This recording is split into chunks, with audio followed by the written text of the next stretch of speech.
Assalamualaikum, saya Nur Sarah Izzati binti Ja'faruddin, penombor kad matrik di 2020-1092-803 dan mengambil jurusan Ekonomi Kewangan Islam. Bagi kupasan tajuk pada kali ini, saya telah memilih tajuk Langkah-langkah meningkatkan perpaduan kaum bagi masyarakat di Malaysia.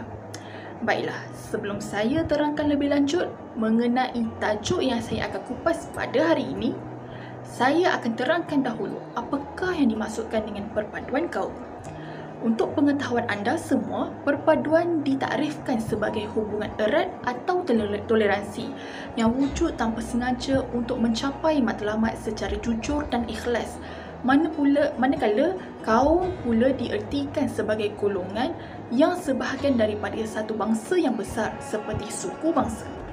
Maka dengan kata lain, perpaduan adalah satu proses menyatupadukan seluruh masyarakat untuk membentuk satu identiti dan nilai bersama dengan adanya sifat cinta akan negara atau dikenali sebagai patriotisme.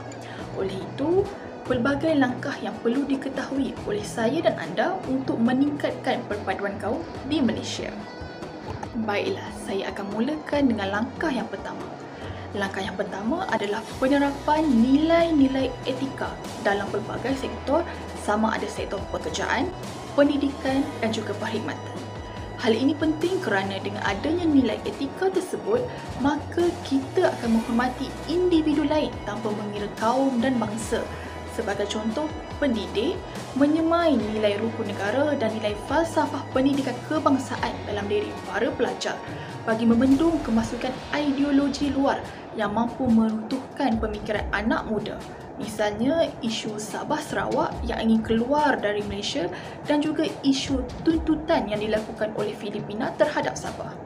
Bukan itu sahaja, dengan adanya nilai-nilai etika dalam sektor pekerjaan, maka ia mampu memberikan peluang sama rata kepada para pekerja yang berbilang kaum. Misalnya dalam bidang politik, terdapat kepelbagaian kaum yang merangkumi kaum Melayu, Cina dan juga Bumiputera. Dari sudut lain pula, perpaduan kaum dapat ditingkatkan melalui kesedaran media massa.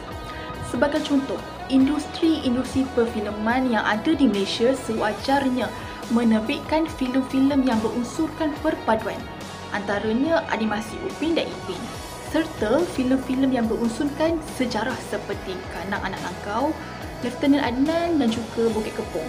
Dengan adanya filem-filem sebegini, maka perpaduan kaum akan terjalin erat sekaligus mampu memupuk sifat patriotisme. Mengenai isu yang sama, penyiaran berita-berita mengenai diskriminasi kaum yang terjadi di seluruh dunia, antaranya isu Rohingya, isu Palestin dan sebagainya, mampu mendidik masyarakat tentang kepentingan perpaduan dalam sesebuah negara bagi mengelakkan berlakunya perpecahan. Selanjutnya, seperti mana yang anda tahu, mempromosikan nilai budaya dan warisan juga penting dalam mengekalkan perpaduan kaum. Hal ini dapat disaksikan dengan penganjuran aktiviti-aktiviti kebudayaan, misalnya pertandingan tarian tradisional yang berupaya untuk mendidik masyarakat mengenai keunikan kepelbagaian kaum di Malaysia. Selain itu, penerapan nilai-nilai estetika sesebuah kaum di Malaysia, misalnya dari segi makanan, pakaian dan juga peradaban, memainkan peranan yang penting untuk meningkatkan perpaduan kaum. Kesimpulan yang saya boleh buat daripada apa yang telah saya ceritakan ini, kerajaan serta masyarakat umum perlu bekerjasama dalam meningkatkan perpaduan kaum di dalam Malaysia. Walaupun terdapat perbezaan kaum, namun di situlah keunikannya. Masa begitu menceberui kita, namun sebelum itu izinkan saya untuk menyampaikan serangkap pantun sebagai penutup. Tuan Puteri dari Kayangan, tersenyum manis bagaikan madu. Kepelbagaian keturunan bukan halangan untuk membina bangsa bersatu padu. Sekian saja daripada saya. Assalamualaikum.